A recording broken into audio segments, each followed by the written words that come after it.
bienvenue pour ce second Hub IMO de l'année. Je suis Marguerite Desgé, journaliste pour le service économie de la Provence. Je présente Rislaine Achour qui est également journaliste pour le service économie. Nous allons animer cette rencontre aujourd'hui. Alors au programme, on va d'abord balayer rapidement ce qui a retenu notre attention dans l'actualité immobilière, en particulier dans l'immobilier d'entreprise ces dernières semaines. Je dis en particulier puisque l'immobilier d'entreprise va être au cœur des débats aujourd'hui. Ensuite, on s'arrêtera sur Hiptown, le concept de coworking sur mesure que nous présentera notre premier invité, Mathieu Saurin. Il est start-upper marseillais, c'est lui qui a mis au point ce concept. Il nous en parlera. Et enfin, on abordera le débat du jour, l'immobilier d'entreprise bouleversé par la crise. Quels sont les besoins sur le territoire? Quelles sont les nouvelles envies des salariés? Est-ce que le coworking est la solution, l'unique solution, la réponse au changement impliqué par la crise?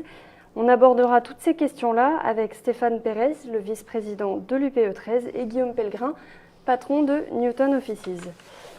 Tout de suite, on attaque avec les actus qui ont retenu l'attention de la rédaction ces derniers jours ou ces dernières semaines dans l'immobilier d'entreprise. La première que j'avais envie de vous citer, moi, c'est l'acquisition par la CEPAC de l'immeuble l'Astrolabe, immeuble d'Euro-Méditerranée, en joint venture avec Principal Real Estate Europe. Pardon pour mon accent. C'est donc un ensemble de bureaux de 15 000 m². Il avait été conçu par l'architecte italien Massimiliano Fuxas, pardon pour mon accent italien, et il avait été livré en 2015. Il appartient évidemment au programme Euromed Center, développé par Covivio et Predica le long du boulevard de Dunkerque. Autre actu qui a retenu notre attention également, c'était le 2 avril, c'était la pose de la première pierre du pôle d'entreprise Yvon Moranda à Gardanne sur le site des anciennes mines. À cet endroit-là sont prévus 3 bâtiments qui s'élèveront d'ici la fin de l'année prochaine pour un total de 6 000 m² et un montant de 13 millions d'euros. C'est un futur pôle d'entreprise qui accueillera des bureaux pour les TPE, PME, mais aussi des salles de fitness, des restaurants, un restaurant d'entreprise, un espace de coworking, donc un espace un petit peu mixte. Le tout réalisé par Eiffage Construction. Alors, toujours dans l'actu, on en reparlera plus tard de façon plus détaillée avec vous, Monsieur Pellegrin. Début avril, Newton Office livre 5 000 m² à Aix-les-Milles. Ce spécialiste de l'immobilier d'entreprise flexible vient tout juste d'ouvrir celui d'Aix, où une quinzaine de postes sont déjà loués sur près de 500 à pourvoir. Ici, le coworking ne représente que 18 postes, car si cette formule a beaucoup fait parler d'elle, elle n'est pas toujours adaptée aux besoins des entreprises. Ici, comme dans un hôtel, l'entreprise paie pour un service rendu, un loyer moyen de 500 € par mois et par poste qui inclut le mobilier, le ménage, la Wi-Fi, un certain nombre de photocopies. Le tout pour un engagement libre sur 1, 6 ou 12 mois qui peut être rompu sur un préavis d'1 mois. Toujours dans l'espace coworking, en fait, le 13 avril, le Starway ouvre un nouvel espace à Marseille. Le pionnier du coworking en France depuis 2008 renforce sa présence en région PACA et ouvre un nouvel espace à Marseille au sein de l'emblématique hôtel des Postes Colbert, mais aussi à la préfecture. Ça, on le verra plus tard, dans son hôtel particulier. Cet espace collaboratif propose des services adaptés aux nouveaux usages des entreprises et offre de nombreuses solutions immobilières flexibles pour des travailleurs indépendants, voyageurs d'affaires, salariés en télétravail. Voilà, le coworking, justement, c'est vraiment le modèle qui monte ces dernières années. Même si on se rend compte sans doute que le coworking n'est pas l'alpha et l'oméga de l'immobilier de bureau. Alors, on va en parler avec Mathieu Saurin. Mathieu Saurin, vous êtes donc le président de Hiptown, qui est une start-up marseillaise fondée en 2019 avec Ludovic Sellery et Xavier Thomas. Vous êtes adossé au groupe immobilier Next City qui vous a incubé. Ouais. Tout est parti de Marseille. Votre concept, c'est donc de proposer des espaces de coworking sur mesure dans des lieux où on en avait besoin. Est-ce que vous pouvez nous expliquer déjà ce qui se cache derrière l'espace de coworking sur mesure? Oui, mais bonjour à toutes les deux. La création de Hiptown est partie d'un constat assez simple, c'est que donc j'avais fait quelques armes en fait précédemment chez un acteur aussi, un pure player de coworking pendant 3 ans et demi. Je m'étais bien rendu compte que développer ce genre de concept et long et difficile. Parce que en fait, on part d'un concept fort, en général très marketé, très travaillé, et on essaie de faire rentrer ça dans des bâtiments. Et donc, on doit souvent, à chaque fois, on sollicitait de la part du propriétaire beaucoup d'adaptations, beaucoup de travaux, beaucoup de remises au pot en fait sur des programmes de travaux qui avaient déjà été faits, et de telle sorte que ça puisse faire rentrer en fait le concept. Et par ailleurs, c'est vrai que vous parliez tout à l'heure de Startway ou même de Newton avec Guillaume, ce sont des concepts dans lesquels il faut adhérer. Et alors après il y en a qui sont plus ou moins marketés, appuyés, etc. Mais on se rend compte qu'il y avait pas mal de clients qui disaient c'est super, etc. Mais moi j'adhère pas forcément au concept en fait de coworking. Et donc avec Ipton on s'est dit on va un peu inverser le truc, on va partir de la problématique du bâtiment. C'est-à-dire qu'en fait on va exiger aucun travaux supplémentaires, on va justement prendre toutes ces contraintes et essayer d'en faire quelque chose. Et par ailleurs on va faire on va positionner un concept et finalement une marque assez faible en tout cas. De telle sorte que finalement on se retrouve dans des espaces qui sont plutôt d'ailleurs du bureau flexible plutôt que de l'espace de coworking pur. C'est un espace de coworking en marque blanche un peu ? On nous sollicite pour de la marque blanche et d'ailleurs on travaille avec certains propriétaires sur de la marque blanche et nous ça nous va très bien. On est plus finalement un opérateur de bureau flexible qu'un opérateur de coworking. On n'a pas vocation à utiliser ce terme-là forcément. Et d'ailleurs tout comme vous le disiez tout à l'heure sur l'espace d'Aix-les-Milles, il y a très peu de postes de coworking, nous on n'en a quasiment pas en fait. Parce que on a tout simplement des gens qui nous disent moi je veux des bureaux et je veux pas d'engagement à long terme. Voilà. Donc c'est pour ça que finalement on trouve des immeubles en général qui sont un peu rincés ou un peu fatigués.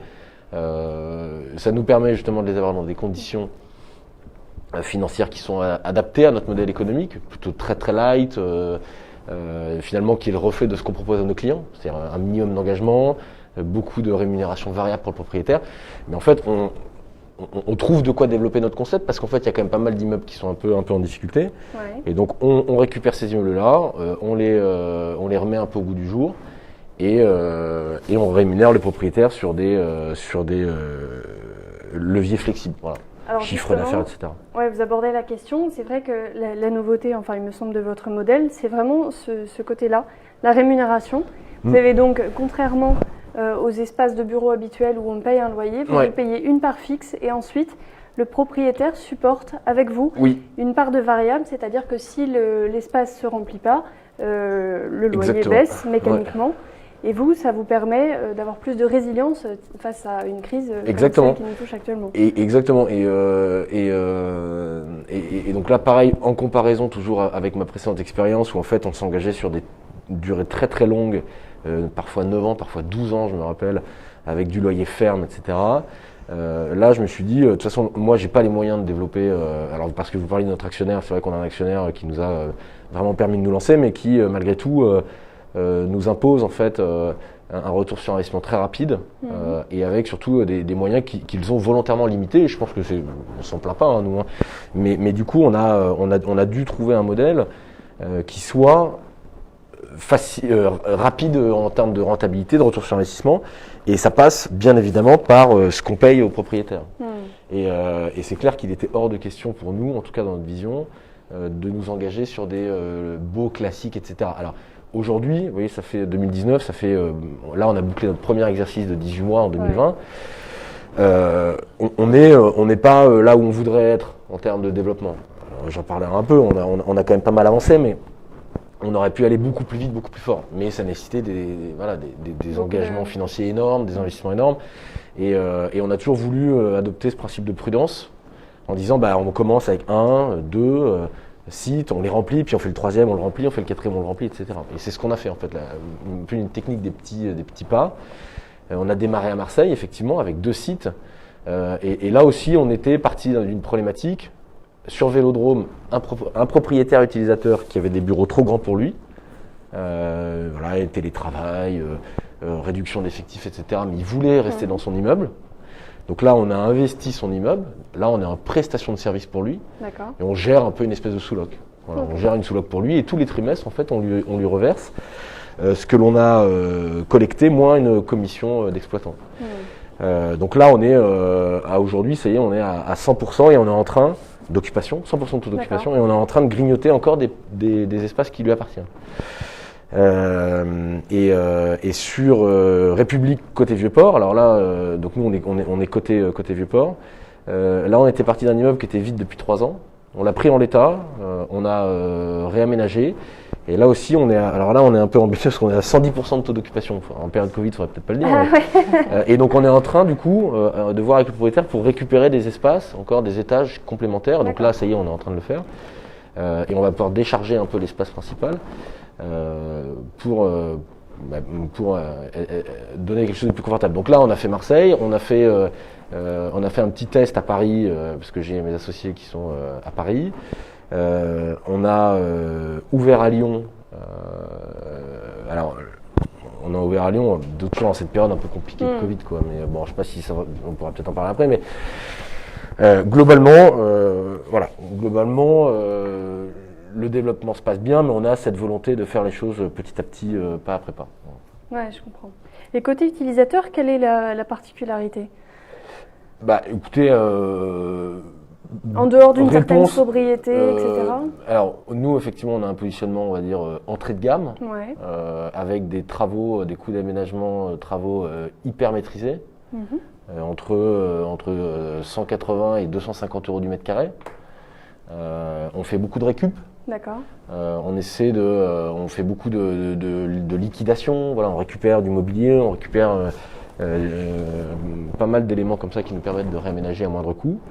Ce qui nous permet du coup, si on ajoute ça au modèle light qu'on développe, ça nous permet parfois, quand il y a des contextes de crise comme on le connaît, d'être plus résilient. Donc effectivement, vous le disiez, d'appliquer des prix à nos clients plus bas. Et après, nos services, du coup, ils sont hyper fonctionnalistes en fait. C'est globalement, vous avez un bureau. Ce qu'il faut, c'est que le bureau soit acoustiquement bien isolé, qu'il y ait une bonne connexion Wi-Fi et un bon café. Voilà, ça s'arrête là. On va pas aller chercher beaucoup. Est-ce que vous avez un profil type de client ou pas du tout? C'est assez large. On a l'habitude de dire toujours un peu un tiers. C'est un tiers d'auto-entrepreneurs, d'indépendants, qui eux vont venir là pour se sociabiliser, un tiers de TPE, PME, et puis un tiers de grands groupes. On a quelques grands groupes aussi, des filiales de grands groupes, qui là recherchent eux pour le coup effectivement le côté très flexible de l'offre. D'accord. Le revers de la médaille, c'est qu'il faut trouver à chaque fois des bâtiments, vous parliez de problématiques, des bâtiments qui ont du mal à se commercialiser, etc. Dans des zones un peu en tension où justement on a besoin de bureaux, d'immobilier de bureaux, c'est compliqué, non? Est-ce que c'est pas un peu un pari? Si, c'est compliqué. Donc oui, c'est pour ça que je disais qu'on ne développe pas forcément comme on le souhaiterait en termes de rapidité. Mais faut faire preuve d'ingéniosité. À Lyon, par exemple, on est en rémunération full variable avec le propriétaire. Voilà, c'est une grosse, c'est une foncière lyonnaise. Et avec eux, le pari, c'est on a un mode de rémunération qui est calé sur des cliquets de taux d'occupation.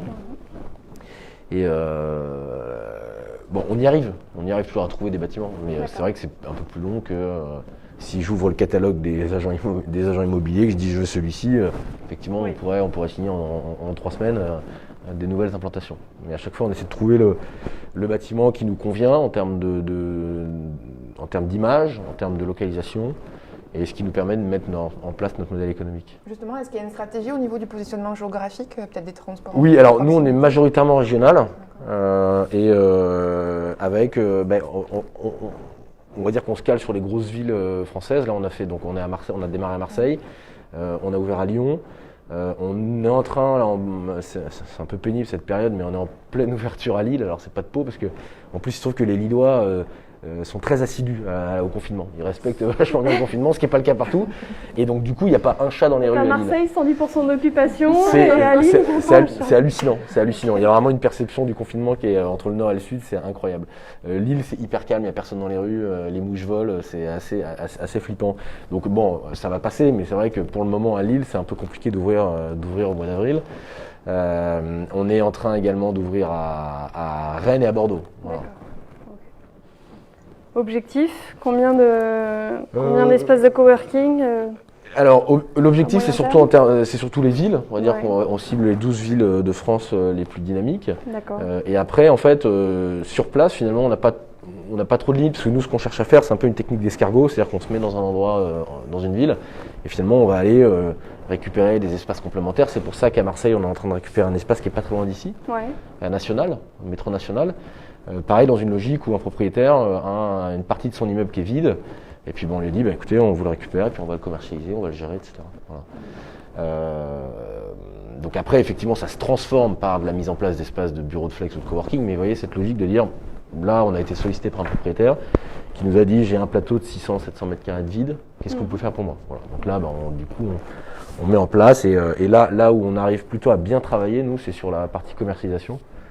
On arrive à générer pas mal de leads, donc c'est ce qui nous permet justement d'aller de façon assez confiante sur des nouveaux plateaux, des nouveaux espaces, même dans des quartiers nationaux un peu plus difficiles, mais on y croit pas mal. Voilà. D'accord, je comprends. Vous avez été donc incubé chez Nexity qui a pris une part majoritaire de capital, si je ne me trompe pas. Oui, exactement. Qu'est-ce qui a séduit Enfin, je veux dire, Nexity, c'est quand même un acteur majeur. Ils n'avaient pas forcément besoin de vous. Qu'est-ce qui a fait la différence? Nexity, donc leader sur toute la partie promotion immobilière, en fait a pris un virage fort sur la partie service. Ils ont toujours une appétence au service assez forte.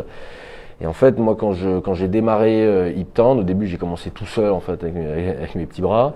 Et j'ai pas mal d'amis en fait chez Nexity. Et puis l'un d'eux m'avait dit, mais fais pas ça dans ton coin, viens, nous on va t'aider, etc. Et j'ai un peu saisi la perche parce que quand on est tout seul, j'avais pas un sou devant moi. Je vous avoue que ça m'a bien arrangé quand même. Et en fait, je me suis inscrit dans une logique avec eux, qui est une logique de plateforme de service qu'ils ont appelée Nexity Solutions Entreprise, dans laquelle ils opèrent des métiers eux-mêmes en propre, contractant général, property management, etc. Brokerage aussi, Nexity conseil de transaction, et ils ont rajouté en fait des métiers qu'ils ne faisaient pas, type morning coworking, qu'ils ont racheté pour pouvoir compléter l'offre de service. Nous, mais d'autres, Accessit à Marseille aussi. Voilà, en fait, l'idée c'était d'intégrer comme ça des startups, des boîtes externes, et de proposer finalement aux clients entreprises un panel de services complet. Voilà. C'est-à-dire de quoi avez-vous besoin, de toute manière, de quoi que vous vouliez, quelle que soit la chose dont vous avez besoin, nous on a de quoi vous aider. Voilà. Ouais, je comprends. Autre question, ça vient d'où, Iptown? Alors Iptown, ça m'est venu quand j'étais justement tout seul, début 2019, je crois, ou fin 2018. En fait, je bossais beaucoup dans les Starbucks et dans les prêts-à-manger, parce que je savais pas trop bosser en fait. Ouais. Et La Wi-Fi gratuite. et oui, en fait, Wi-Fi gratuit. Je payais juste mon café et en fait, je passais mes journées dans les espaces comme ça. Et je me dis, alors entre midi et 2, c'est toujours un peu compliqué parce qu'il y a plein de monde. Enfin, à l'époque, il y avait plein de monde, mais il fallait que je trouve autre chose entre midi et 2. Mais en tout cas, je commençais à 8h du mat et puis je terminais à 17h, 18h dans ces espaces-là. D'accord. Et je bossais tout seul là-bas. Et en fait, je me suis dit, finalement, il y a un mode de travail qui est hyper intéressant, d'où d'ailleurs le fait qu'à Lille, je tiens à le préciser, on ouvre un resto working en fait en gros. Au pied d'immeuble de ce bureau, de l'espace que l'on opère, en fait on va opérer en propre un vrai resto. D'accord. Et cet espace-là, il a vocation à être dispo toute la journée, ouvert toute la journée dès le matin, justement pour des gens qui veulent prendre un café, bosser, etc. Et donc c'est ce côté en fait finalement ultra nomadisme, un peu à la cool. Finalement, où il n'y a pas de code, il n'y a pas forcément de costard-cravate, etc. On bosse un peu quand on veut, où on veut, et donc il y avait cette notion de hipster en fait, où en fait on profite de la vie, on bosse, on se détend, on bosse un peu à n'importe quelle heure, n'importe quand. Et Town qui était le centre-ville en fait. Voilà. Donc hipster, Town, Hiptown. Ok. Est-ce qu'il y a eu un impact avec l'augmentation du télétravail, enfin la démocratisation du télétravail, ce que vous avez senti? Alors oui, en fonction des villes, oui. Alors Marseille non, Marseille non. Le Nord, ouais, on est en plein dedans. On est en plein dedans. Alors, ce qu'il y a, c'est que la période est compliquée, donc c'est difficile de donner des analyses en ce moment. C'est un peu dingue ce qui se passe, donc c'est un peu compliqué de vous dire ça va se passer comme ça ou machin. Ce qu'il faudra voir, c'est sortie de crise. Je sais que nous, par exemple, sortie du premier confinement en juin de l'année dernière, on a cartonné. C'était un truc de fou. Les gens voulaient retourner au boulot quand même, enfin, physiquement, hein, j'entends. Donc là, c'est compliqué de vous dire en fait ce qui va se passer. Je pense qu'il y aura forcément un impact, mais je pense que l'impact, il n'est pas sur des opérateurs de bureau flex. Enfin, je prêche pour ma paroisse, mais je suis pas sûr que ça nous concerne nous. Là où ça va prendre, là où il y aura un impact fort, justement, c'est sur tous les bureaux, on va dire, bail traditionnel, machin, etc. Je pense que eux, ils vont prendre un gros coup. Nous, je pense pas, parce que je me suis fait une réflexion, j'en parlais hier justement. L'impact du télétravail va faire que les entreprises vont prendre moins de surface, vont prendre peut-être des trucs plus qualitatifs, centre-ville, plus petits. Et si on part dans cette logique de réduire les coûts, réduire les espaces, etc., je me dis, est-ce que les gens vont pas vouloir, les chefs d'entreprise vont pas vouloir aussi réduire leurs engagements, finalement se dire je vais là pour 6 mois, 1 an, et puis j'irai ailleurs si mes salariés le demandent. Et donc, nous, c'est là où nous on intervient, on dit écoutez, c'est tant bien parce que nous on fait de location à la journée, mois le mois, semaine, etc. Donc je pense que là où ça va prendre un impact fort, c'est sur la partie bail commercial, donc plein d'actifs qui vont être impactés. Donc du coup, nous aussi, peut-être dans 6 mois, plus de facilité justement à accéder à ces actifs-là et proposer de la flexibilité dans ces actifs. D'accord. Super, écoutez, merci beaucoup pour cette présentation. Je ne sais pas si certains de nos partenaires en ligne ont des questions à poser à Mathieu Saurin. On va voir si quelqu'un se manifeste. C'est toujours un peu flippant de se manifester. Les gens n'osent pas trop. Allez, lancez-vous. Non, mais sinon... Ou alors c'est parce que j'ai été super clair, il y a 0 question. C'est ça. Il y aura d'autres occasions un petit peu plus tard de se manifester. Écoutez, merci beaucoup en tout cas d'être venu nous parler de votre concept. Je vais vous proposer de rejoindre le public et puis on va accueillir nos deux... alors on retire le micro-cravate, attention. On va accueillir nos deux invités suivants. Ils sont donc les invités principaux de ce hub pour parler immobilier d'entreprise. Ce sont Stéphane Pérez et puis Guillaume Pellegrin. Alors à ma droite est en train de s'installer Stéphane Pérez. Il est donc vice-président de l'UPE 13 depuis juillet 2020. Il est également promoteur immobilier, PDG de Perimo qui est devenu Upside en 2018. Mais c'est plutôt avec sa casquette de représentant des entreprises qui va nous parler aujourd'hui. Il connaît vraiment bien le sujet puisqu'il est aussi ex-président de la Fédération des promoteurs immobiliers de Provence. Il a occupé cette fonction pendant 5 ans, de 2014 à 2019, si je ne dis pas de bêtises. Arrêtez-moi si je... Bon, on va dire que j'avais raison. À notre gauche, on a également Guillaume Pellegrin. Je sais pas s'il faut encore le présenter. Il est investisseur immobilier, gestionnaire d'actifs. Il est président et fondateur de Tivoli Capital, qui a été créé en 2012 et qui est devenu Newton Offices en avril 2019. Tout est bien, tout va bien. Parfait. À la faveur d'un adossement au fonds américain KKR. Son ambition à Guillaume Pellegrin, c'est d'être vraiment un leader national du flex office en région. Voilà, il est marseillais. Il vient, comme on le disait tout à l'heure, de livrer 5000 m² à Aix-les-Milles, mais il a énormément de projets en route. Il nous en parlera tout à l'heure. Alors, avant de démarrer, quelques chiffres sur l'immobilier d'entreprise. Je suis allée un petit peu fouiller dans les chiffres d'Imostat, le groupement d'intérêt économique qui publie ces chiffres en partenariat avec la FNAIM d'Aix-Marseille-Provence. Sur le territoire métropolitain, il relevait ainsi une demande placée de 488 000 m² en 2019, tirée principalement par les locaux logistiques qui représentaient près de 20 000 m² à eux seuls sur le territoire de la métropole Aix-Marseille. 2020, 2020 des chiffres encore en hausse, tirés une fois de plus par la logistique. Et puis 2021, bon, on en est encore qu'au premier trimestre, mais on observe quand même un net recul. Moins 16. Moins 16% par rapport au premier trimestre 2020, parce que la demande passée, c'est 32 000 m² sur Aix-Marseille au premier trimestre. Ouais. C'était 38 000 l'année dernière. Eh bien, très bien, puisque vous attaquez. Du coup, Monsieur Pérez, en fait, la première question qui nous vient à l'idée, c'est quelles sont les attentes des professionnels du secteur? Est-ce qu'elles ont évolué? Et si oui, en fait, est-ce que cette transformation s'inscrira dans le temps? Sujet compliqué, parce que, mon confrère tout à l'heure l'a dit, on est quand même encore en crise. Donc on sent qu'il y a des transformations, des évolutions. D'abord, il y a plusieurs secteurs. Il y a les secteurs centre-ville où il y a un phénomène qui se passe, et puis il y a des secteurs de zone d'activité, c'est pas le même phénomène. Donc j'ai envie de vous dire, il y a des transformations. Guillaume va en parler puisqu'il connaît bien le sujet des espaces partagés, etc. Nous, même en tant que constructeurs de locaux, etc., on s'y penche obligatoirement. Et on y est déjà complètement dedans. Maintenant, c'est pas le format définitif ultime.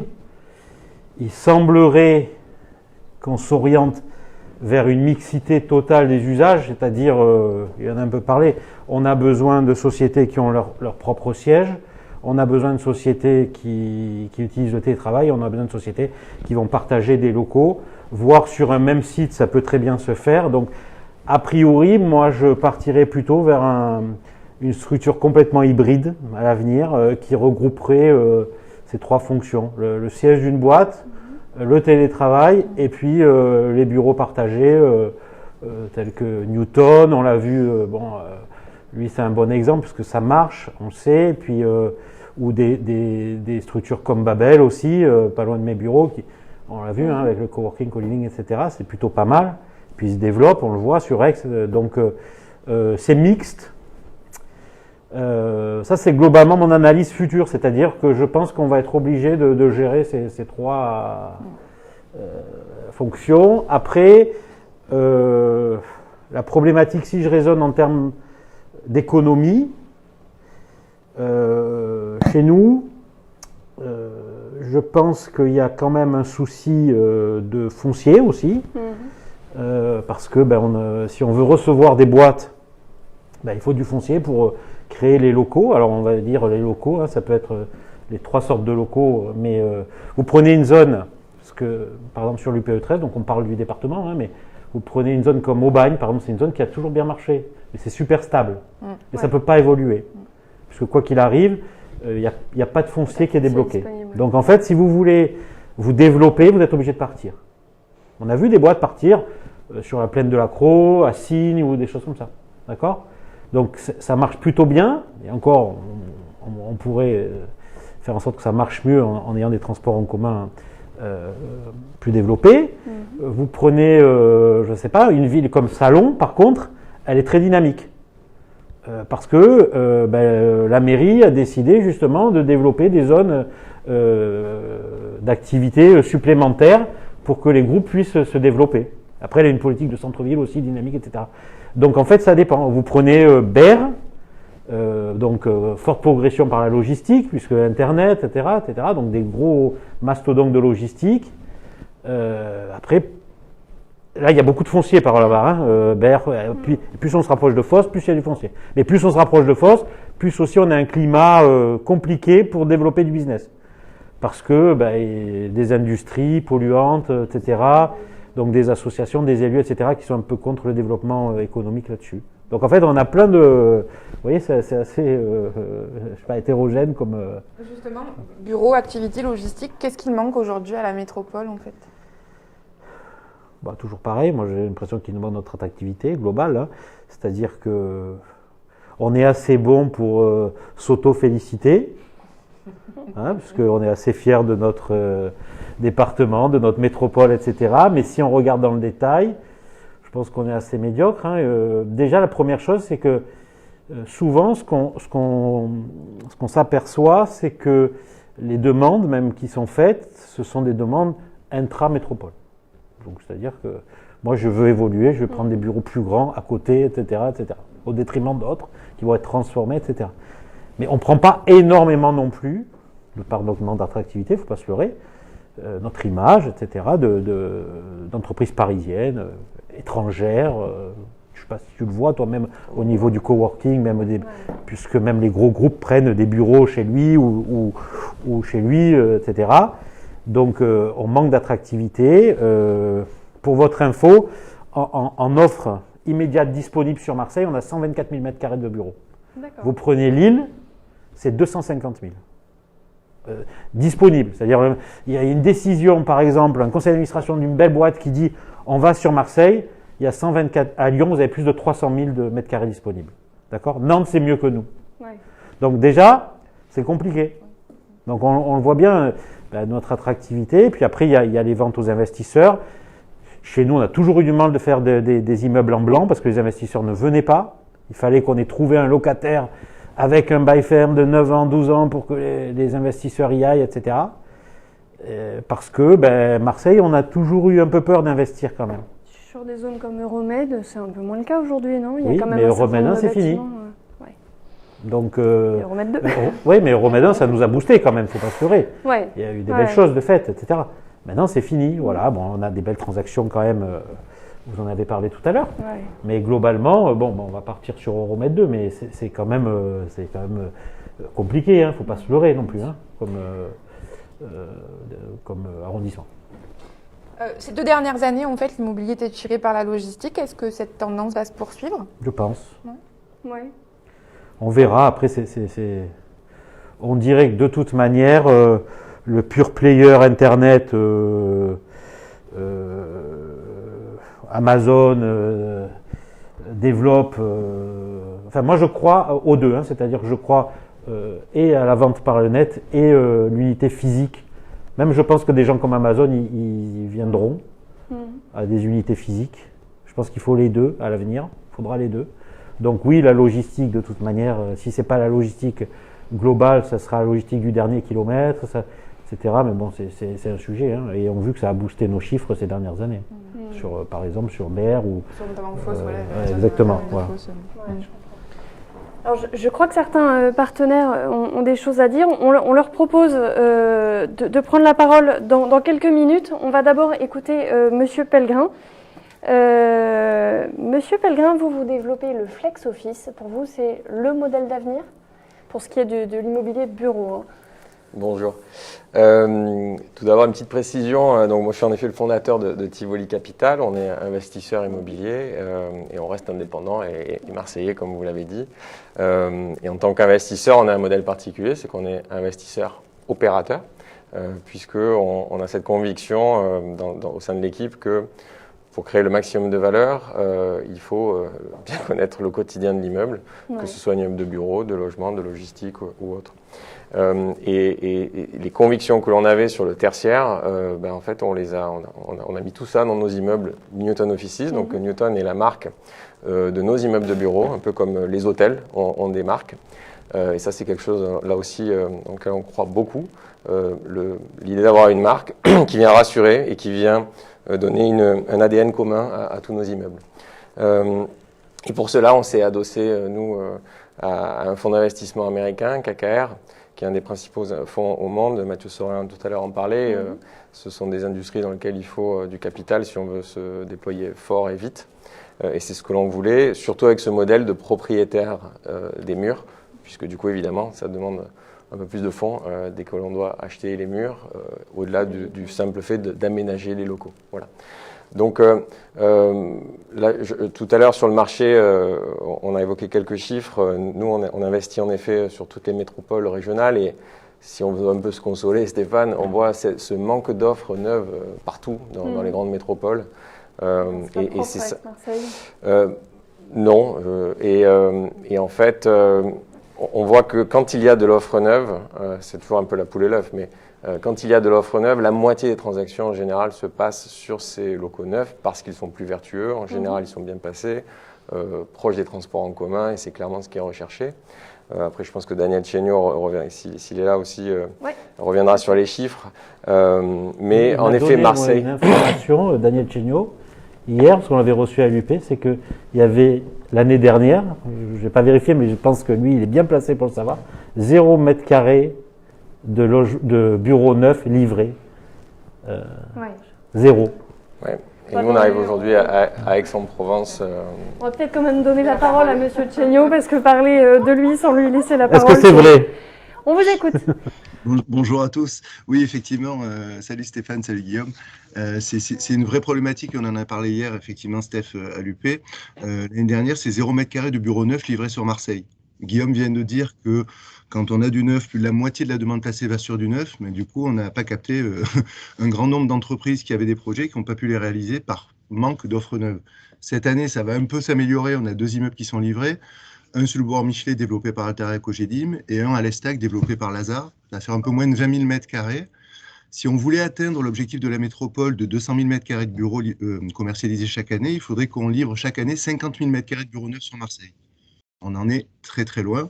Et c'est vrai que c'est handicapant pour nous parce que bien qu'on ait bien résisté l'année dernière, le marché de la métropole a été en retrait de 7%. Quand les autres métropoles reculaient de 30 à 50% et Paris s'écroulait à 50% de moins de la demande placée. Donc nous, on a bien résisté. C'était un petit peu l'effet 2019 qui s'est continué en 2020. Cette année, je pense que ça va être compliqué. Encore une fois, on manque d'offres. Les offres qui sont qualitatives comme les docs de seconde main ont trouvé leur place l'année dernière. Les docs l'année dernière, c'était plus de 60% de la demande placée sur Euromed. Donc ça fonctionne bien, mais on va manquer d'offres, Stéphane l'a dit fort justement, et c'est vrai que si on n'est pas capable de créer de l'offre, on va avoir du mal à performer. C'est l'offre qui fait le marché. Moi, ça fait bientôt 18 ans que je fais ce métier-là. C'est l'offre qui fait le marché. Quand on a une offre de qualité, bien placée, ça trouve preneur. Et on est capable d'aller susciter des projets de mouvement dans les entreprises, même en période de crise. C'est moins simple depuis un an, ça c'est évident. Il y a des projets qui ont été un peu à l'arrêt. Ça redémarre cette année. Il faut donner quand même une impulsion positive parce que c'est la réalité. Nous, on le ressent aussi bien en bureau qu'en locaux d'activité et même en commerce, ce qui est surprenant parce que c'est quand même le secteur qui souffre le plus. On a quand même des projets parce que je pense que les gens voient un peu le bout du tunnel, on l'espère. Hein. J'espère qu'au mois de mai, on sera tous un petit peu plus dehors que dedans et que la crise sera plus derrière nous. Donc voilà, le marché semble réagir quand même positivement. Revenons donc sur le modèle. Oui, Modèle d'avenir selon vous? Une fois qu'on a dit tout ça, nous, quand on a lancé Newton Offices, donc on a lancé ça en 2016, donc le temps passe vite et du coup, on fait déjà partie en effet maintenant des leaders sur ce marché en France. C'était le constat qu'a évoqué Mathieu également, c'est qu'il fallait du service, il fallait de la flexibilité. Et du coup, pendant quelques années, on a opposé l'ancien modèle du bail commercial, pas flexible, avec des durées fermes, où du coup le locataire est obligé de s'engager sur des durées longues et de remettre en état à la fin, mais de faire ses travaux, et donc d'avoir une vraie incertitude sur son développement. Et puis, on a opposé ça, le terme de coworking, où là, on était sur quelque chose de très flexible, très cool. Et du coup, il y avait seulement ces deux choix un peu caricaturaux pendant quelques temps. Avec Newton, ce qu'on a voulu faire, c'est amener une synthèse à tout ça et proposer une offre pertinente. Et pertinente, quand je dis pertinente, c'est économiquement. Hein. C'est que pour les entreprises, pour nos clients, c'est 30% moins cher de venir chez nous. Ouais. Qu'elle soit une petite entreprise, une moyenne ou une grande. Et il a fallu apporter du coup une réponse aux trois. Et quand vous arrivez dans un immeuble Newton Offices, vous avez cette réponse. La TPE-PME, elle a besoin de la flexibilité, plutôt du contrat au mois le mois et du plug and play. Ils arrivent, ça marche, ils n'ont qu'à venir avec l'ordi, ça fonctionne, et du jour au lendemain, ils ont les attributs d'un siège. Il y a des services, il y a un accueil, il y a le café, il y a une imprimante qui va très vite, qui fonctionne, et en plus, il y a quelqu'un qui la gère pour vous. Ouais. La PME, dès qu'on commence à être autour des 30 postes de travail, on arrive à lui faire ce qu'on appelle nous un ensemble de bureaux, c'est-à-dire qu'on peut lui allouer une partie d'un étage et avec un bureau de 3, un bureau de 6, de 10, etc., lui confier comme ça, lui donner aussi là aussi du jour au lendemain ce lieu à elle. Et le grand groupe, c'est là où on arrive à une synthèse un peu des deux mondes aujourd'hui, c'est qu'on est capable là aussi de prendre leur cahier des charges et de leur donner 1, 2, 3 plateaux privatifs dans lesquels on va prendre leur cahier des charges, on va s'adapter à leur façon de travailler, l'équipe compta, X personnes, l'équipe marketing, Y, etc. Et là-dessus, donc on arrive à leur donner des lots privatifs, et c'était en général ce qu'elles recherchaient quand elles voulaient un bail commercial. Voilà, donc une offre Newton aujourd'hui, c'est pour ça qu'on a du mal aujourd'hui avec ce terme de coworking et qu'on jongle entre le flex, le bureau flexible, l'autre. Faisons simple, c'est du bureau. Il y a du service et il faut surtout de la flexibilité. Voilà. Quand on voit l'impact de cette crise aujourd'hui, on voit que Les grands groupes on continue avec le télétravail, les TPE-PME moins, parce qu'ils ont envie d'aller au travail et de se retrouver physiquement. C'est pour ça que on voit que c'est plutôt sur ce type d'offre que c'est très dynamique, les petites surfaces. Les grands groupes, en revanche, pour l'instant, c'est moins dynamique, étant donné qu'il y a ces énormes groupes qui obligent au télétravail. Mais on est très confiant chez Newton sur le fait que dès qu'on en sortira, et soyons optimistes, ça va arriver, on aura les grands groupes aussi qui vont venir vers nos types d'offres. On l'a déjà, nous, à Montpellier, quand on a ouvert l'année dernière, on a un grand cabinet d'audit, EY, et on a EDF qui est venu prendre des locaux chez nous. Voilà. Donc ça prouve bien que les grands groupes avaient déjà adopté ces solutions-là, même en région, et que cette crise l'a accéléré. D'accord. Vous parlez de flexibilité. Ce credo de la flexibilité, il implique quand même des acteurs qui ont les reins un peu solides pour tenir. Est-ce que vous pensez qu'il va y avoir une concentration, une disparition des petits acteurs de l'immobilier d'entreprise pour laisser place qu'à des gens solides, peut-être adossés à des fonds ou à des acteurs majeurs? C'est l'histoire de tout secteur économique récent. Chaque secteur économique, soit dans l'immobilier ou autre, a des acteurs, des startups, des early adopters, désolé pour le langage marseillais, et qui se consolident par la suite. Mais ce que l'on voit surtout, c'est que l'offre devient de plus en plus claire, les positionnements deviennent de plus en plus clairs. Un peu comme dans l'hôtellerie aujourd'hui. On peut avoir beaucoup d'hôtels et pour autant, on sait qu'en fonction de la circonstance, de l'envie, on va aller choisir un hôtel ou un autre. C'est un peu la même chose. Parfois, on entend moins là, mais qu'il y a trop d'espaces de coworking. C'est juste que le positionnement n'était pas encore assez clair. L'offre flexible, c'est même pas 2% des bureaux en France. Hein. Donc, on a l'impression qu'il n'y a que ça. En réalité, énorme, en fait. En réalité, ce n'est pas un jeu à somme nulle, c'est au contraire une part qui va grandissant. Les concurrents de Newton, ce n'est pas notre espace de coworking. C'est l'alternative pour nos clients, c'est d'aller encore vers un bail commercial, alors que ce sera moins flexible et que ça risque de lui coûter 30% plus cher. Donc c'est ça le sujet. Nous, chez Newton, on a pris un positionnement très clair depuis le début, qui est un positionnement pro, corporate. Mathieu évoquait à juste titre le concept qui parfois vient s'imposer trop fort aux entreprises qui viennent chez nous y mettre leur siège. C'est pour ça qu'on a voulu quelque chose, nous, qui s'appuyait sur notre identité méditerranéenne. C'est quoi l'identité méditerranéenne? C'est la lumière et c'est la chaleur. Voilà. C'est avoir des matériaux, des couleurs, du mobilier qui vient reprendre ce côté chaleureux sans pour autant venir s'imposer de façon trop présente pour que les entreprises s'y sentent bien quand même. Et on a donc ce positionnement très, très clair, corporate assumé, ce qui fait que des grands groupes peuvent venir chez nous. Alors voilà, donc c'est un positionnement que l'on a choisi, on s'y tient. Et il y a cet ADN aujourd'hui, quand vous arrivez même à Lille, dans les immeubles qu'on vient d'ouvrir, on va retrouver ces codes de la marque Newton. D'accord. Et en même temps, vous parliez tout à l'heure d'hybridation. Là, on reste quand même dans l'immobilier de bureau. Si on veut mixer bureau, activité, est-ce qu'on ne va pas atteindre un peu les limites du modèle? Nous, on fait du bureau et on est des passionnés de ça et du produit. Pour faire un bon immeuble de bureau, ça demande certaines contraintes techniques et surtout quand on veut l'adapter aujourd'hui à ces nouveaux usages. En tant que propriétaire, nous on le voit. Il faut travailler avec les promoteurs auxquels on achète les bureaux ou alors les immeubles à rénover pour avoir la bonne technique, le renouvellement d'air, les flux, la sécurité, les ascenseurs. Je ne vais pas rentrer plus dans le détail. Même la transformation à terme, hein, peut-être.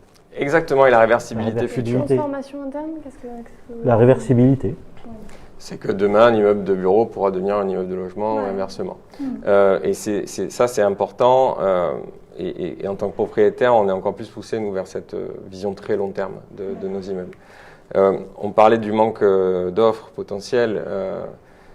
C'est un vrai sujet. Et le fait de savoir densifier nos villes, puisque de toute façon, elles ne vont pas s'étendre géographiquement à l'infini. Il va falloir savoir parfois redensifier à certains endroits, rénover, réhabiliter. C'est un vrai enjeu de l'industrie immobilière, étant donné qu'il faut savoir maintenant faire de plus en plus vertueux, consommer de moins en moins de matières premières et de savoir réutiliser les matériaux qui sont déjà là pour reconstruire la ville sur la ville, cette fameuse expression, mais qui a beaucoup de sens aujourd'hui. Quitte à aller dans des quartiers un peu moins connotés entreprises? Alors, ça, c'est une des tendances que l'on voit et qui a été accélérée par ce Covid. Où doivent travailler les salariés? Est-ce qu'il faut qu'il y ait un seul lieu, uniquement le siège, ou est-ce qu'on peut avoir plusieurs localisations pour travailler? Et la question se pose d'autant plus, étant donné qu'on arrive à télétravailler. Ce que l'on voit de plus en plus, et surtout alors sur des grandes métropoles, et peut-être y compris Paris, c'est que le siège unique, où vous n'aurez que des bureaux privatifs, où parfois des gens vont arriver à 8h du mat, ne voir personne toute la journée et repartir le soir, ça a vécu. Le siège va devenir, et doit déjà l'être, le hub social, le lieu où vous allez croiser des gens, le lieu où vous allez faire des réunions, le lieu où vous allez travailler en équipe, le lieu où vous allez réimaginer votre métier, etc., être créatif. Si c'est pour regarder vos mails, lire un contrat et ne parler à personne, c'est quelque chose que vous pouvez faire peut-être de chez vous, parfois, ou dans un lieu qui va être plus près de votre logement. C'est pour ça que ces offres de flexibilité, elles ont tout leur sens sur un pied d'immeuble, de logement, et c'est là qu'on peut revenir sur la mixité des usages et des immeubles. Mais ça se planifie, ça se regarde à l'échelle de quartier, à l'échelle de métropole. Et du coup, c'est pour ça que nous aussi, chez Newton, on essaie d'avoir plusieurs localisations sur une métropole. À Lille, par exemple, on aura 3 immeubles dans le quartier d'affaires, dans un parc tertiaire en périphérie et dans un quartier plus résidentiel. C'est 3 types de localisations que l'on regarde à chaque fois. À Marseille, et sur Aix-Marseille, on va avoir 20 000 m² à terme. Donc, on est le leader sur ce bureau flexible. On a nos 4 000 m² à la Joliette. On vient d'ouvrir 5 000 à Aix. On en aura dans le quartier de la Gare. Et puis, on continuera, si on le peut, et si on trouve les immeubles aux bons endroits. Voilà.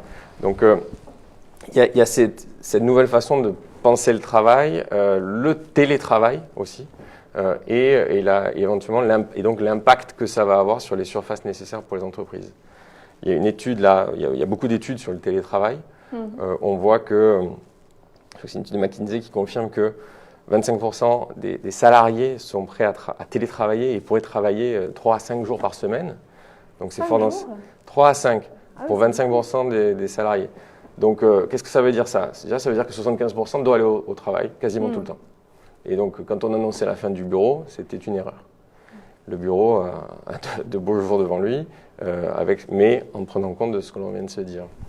En revanche, ça veut dire aussi que les entreprises auront certainement besoin de moins de mètres carrés. Peut-être 30% de moins selon les cas. Et ça aussi, ça pousse vers des solutions de flexibilité, étant donné que les grands groupes qui ont des milliers de mètres carrés, ça représente quand même le deuxième poste de coût pour les entreprises, derrière les salaires. Elles vont pouvoir économiser là-dessus, étant donné qu'elles n'auront plus besoin d'autant de mètres carrés et qu'elles pourront réduire de 20-30%.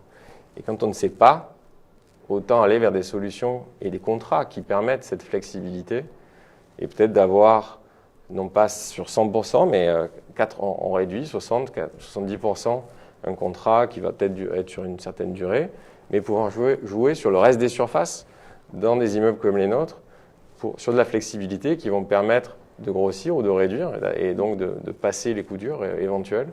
On sait que malheureusement, il y en a. Ouais. Et c'est ça qu'on propose, en fait. C'était vraiment, moi qui suis entrepreneur, quand on lance cette offre Newton, c'est une offre pour libérer les entreprises de cette contrainte immobilière, pour qu'elles soient focus, pour qu'elles soient 100% concentrées sur leur cœur de métier, et pas sur le fait de faire des travaux ou de gérer la photocopieuse. Ouais. Je reviens sur un truc qui m'interpelle un peu. Est-ce que la crise a eu un impact sur le prix de vente des locaux? Est-ce que vous l'avez senti, ça? Nous, en tant qu'investisseurs, un peu.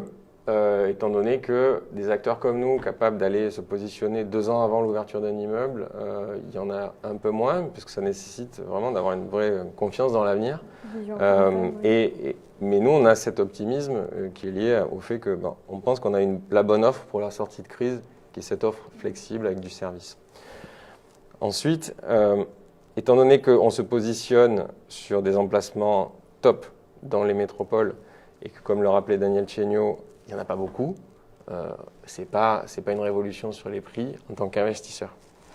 Ensuite, pour nos clients, pour les entreprises qui viennent chez nous, là aussi, on constate qu'en fait, on a une uniformité, que l'on soit à Lille, Lyon, Marseille, où les prix sont à peu près les mêmes sur notre type d'offre. Voilà. Ce que je remarque aussi, mais je pense que vous le faites également, c'est qu'il y a de plus en plus d'opérateurs, etc., qui regardent aussi pour créer des espaces communs, donc où différentes boîtes vont travailler dans un même endroit, sur le même site, quoi, qui peut être plus ou moins grand, mais plutôt à thème aussi. Ça se fait pas mal, et c'est assez intéressant. On commence à le voir chez certains. Même dans le commerce, on va pouvoir le voir aussi. Certaines rues, par exemple, à thème, etc. Parce que je pense qu'il y a une remise en cause aussi par exemple, des commerçants qui pensaient que quand il y avait un concurrent qui venait en face, ça allait leur prendre du business, etc.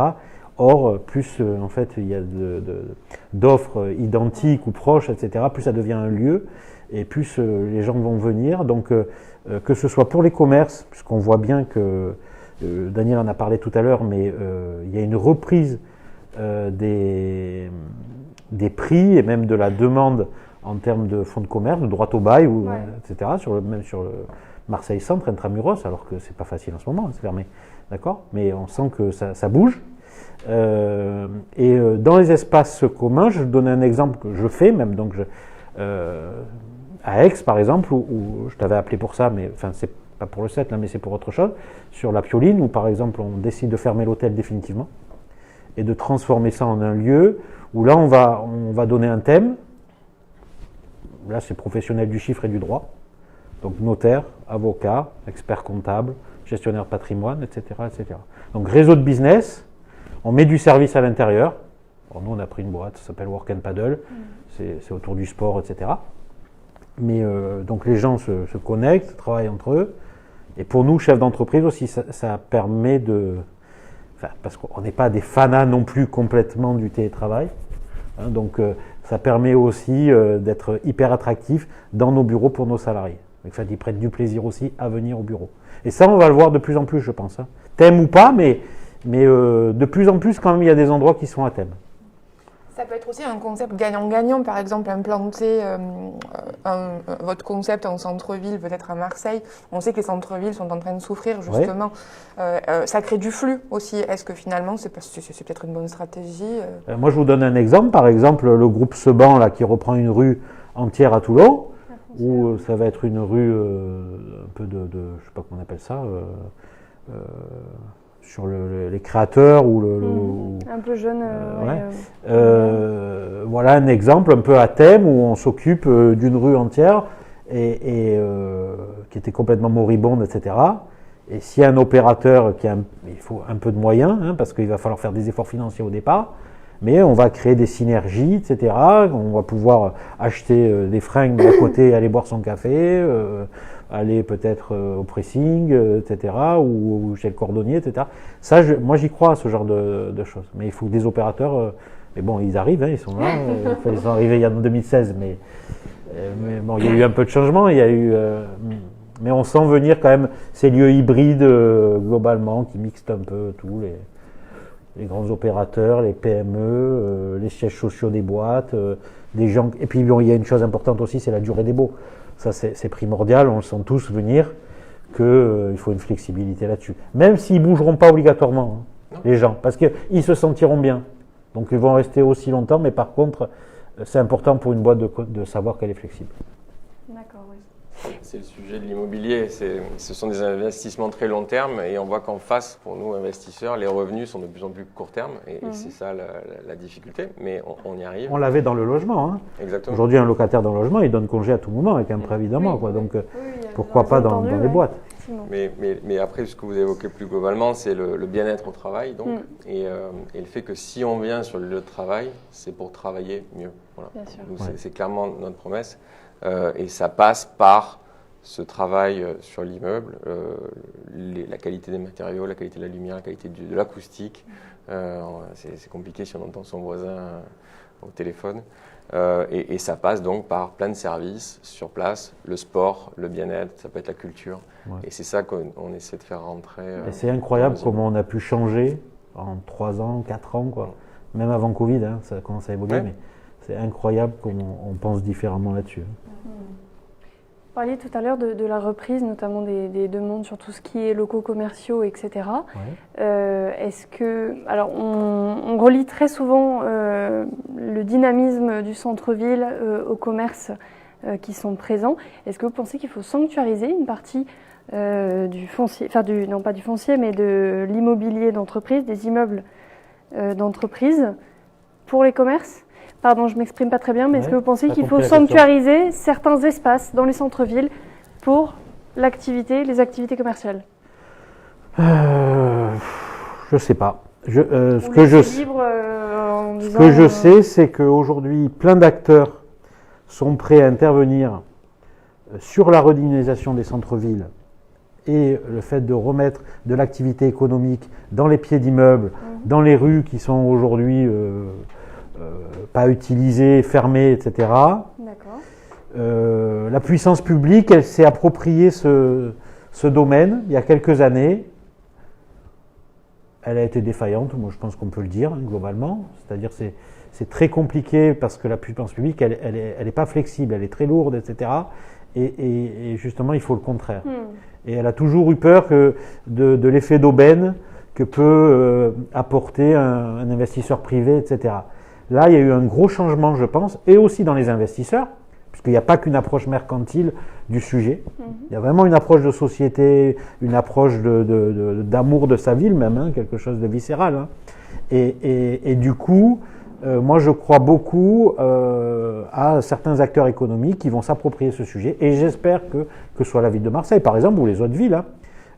Il y en a qui le font bien. À Salon, le maire, par exemple, il a su faire venir, il a même préempté des commerces, etc., pour faire venir des enseignes. Il a fait venir la Fnac, par exemple, ou Soleado, des trucs en passant de Salon, on n'y allait pas trop. Donc, il a su le faire. Gazé, maintenant, au Bagne, aussi, va essayer de développer le centre-ville proche de la gare pour qu'on puisse, entre le Val-Tram et le train, pour qu'on puisse développer ici des trucs de commerce. Bon. Les acteurs privés auront un rôle à jouer parce que nous, on va beaucoup plus vite. D'accord ? On ne pose pas les questions des subventions, pas de subventions, etc. Et du coup, on avance à 2000 à l'heure. Et moi, je crois beaucoup à ça dans les mois et dans les... Je ne veux pas dire les années, hein, je crois que ça se compte en mois. Et moi, je suis assez confiant hein, sur la redynamisation du centre-ville. Même la rue de la République, vous avez vu, bon, c'est un carnage quand même, on le sait, hein, depuis tant d'années, quoi. Et je pense que... Mais c'est intéressant, par exemple, de voir qu'au moment où les grands centres commerciaux ont été fermés, la rue Saint-Féréol, par exemple, il y a eu une renaissance un peu quand même. Hein. Oui, alors ça, c'est le truc pas mal, c'est que quand même, il y a des gens quand même, le centre-ville a manqué pour certains. Ouais. C'est curieux. Hein. Autre question dans les centres-villes qui se pose, c'est celle des logisticiens du dernier kilomètre, qui sont quand même de plus en plus nombreux à arriver, à vouloir s'implanter à l'intérieur, parce qu'on est vraiment sur la dernière étape du parcours logistique. Vous pensez que ça va encore accélérer les tensions Parce que vous voyez, vous parliez tout à l'heure d'emplacement idéal au cœur de ville, dans les endroits vraiment très cotés. Mais là aussi, ils vont vouloir s'installer, les logisticiens du dernier kilomètre. Ce sera peut-être des plateformes plus petites, avec des modes doux, des choses comme ça. Hein. Et peut-être qu'aussi... Ça veut dire qu'ils vont arriver sur le même créneau que des entreprises qui cherchent sur le même segment, non ? Ce qu'on peut dire, c'est qu'il y a deux thématiques. Mais le thème derrière tout ça, c'est qu'est-ce qu'on veut faire de nos rues et comment est-ce qu'elles doivent être animées. avec le numérique, Stéphane en parlait tout à l'heure, on a maintenant un mix d'achats en ligne et d'expérience en local. Mais nécessairement, on ne pourra pas avoir autant de mètres carrés de commerce partout comme avant l'Internet. Et donc, ça pose la question de qu'est-ce qu'on veut faire de nos rues et comment est-ce qu'on les anime. Voilà. Donc, il y a deux approches. Soit il y a une approche très interventionniste d'un maire qui va donc mobiliser des fonds et avoir sa vision et l'imposer, ou une autre possibilité qui est créer le contexte pour que le privé ensuite vienne investir. En d'autres termes, créer les conditions d'infrastructure, d'accessibilité, de transport, de mobilier urbain, de sécurité, de propreté, pour que, in fine, le privé vienne s'y installer naturellement. Quand on peut déplorer parfois qu'une rue se vide, ce n'est pas à cause des investisseurs privés, c'est le contexte global, c'est le manque d'habitants, c'est les logements qui sont partis, etc. Donc il y a ces deux approches-là sur nos rues. Et le bureau, c'est une solution. Hein. Il y a des bas d'immeubles où on ne mettra pas de commerce, mais potentiellement, il y a des gens qui peuvent travailler. Ça peut être des vitrines, donc ça peut être très clair, ça peut être... Et puis, il y a des gens, plutôt que d'aller au siège, eh ben, ils vont travailler là 2 jours par semaine. Ou produire en local, donc c'est là où il faut vraiment repenser nos villes. Et donc ça englobe évidemment la livraison et la logistique du dernier kilomètre. Donc là, je prends mes deux autres casquettes, qui est donc coprésident du club de l'immobilier, où on travaille sur cette vision de la ville, et puis dans le groupe familial aussi de transporteurs routiers et de logistique, où on connaît bien ces sujets-là, et où en effet, il faut penser les villes pour qu'elles puissent être livrées. Tu parlais de la rue de la République, les emplacements de livraison, il n'y en a pas beaucoup. Un tramway, donc dès qu'un camion bloque, ça fonctionne mal. Donc c'est des choses à penser dans leur globalité, d'autant plus qu'évidemment, on l'a vu qu'avec cette crise, on se fait livrer de plus en plus au bureau ou à domicile, et donc c'est quelque chose à repenser de façon écologique et durable pour éviter de polluer nos centres-villes ou de bloquer des villes déjà bien engorgées. Ouais, je comprends. C'est un véritable sujet, hein, la redynamisation des centres-villes, hein, avec la réimplantation des services publics, la création des boutiques à laisser. Là, on le voit pour des petites villes comme Cassis, Aubagne, enfin une petite ville, pas trop. La Ciotat. Enfin voilà, après créer du flux, c'est possible, mais il faut une réelle volonté, je pense, de la puissance publique. Eh bien, écoutez, merci beaucoup pour tout ça. Vaste sujet. Je ne sais pas si on a des partenaires connectés qui aimeraient prendre la parole, réagir sur quelque chose qui a été dit. C'est le moment. N'hésitez pas à lever la main. Si personne, si tout a été parfaitement clair, dans ce cas-là, on va peut-être conclure ce hub. Un grand merci à nos deux invités, Stéphane Pérez, Guillaume Pellegrin, et également au troisième, Mathieu Saurin, d'être venus nous parler aujourd'hui. On vous donne rendez-vous pour le prochain Hub Immobilier. La date vous sera communiquée très prochainement. Merci beaucoup et bonne journée. Au revoir.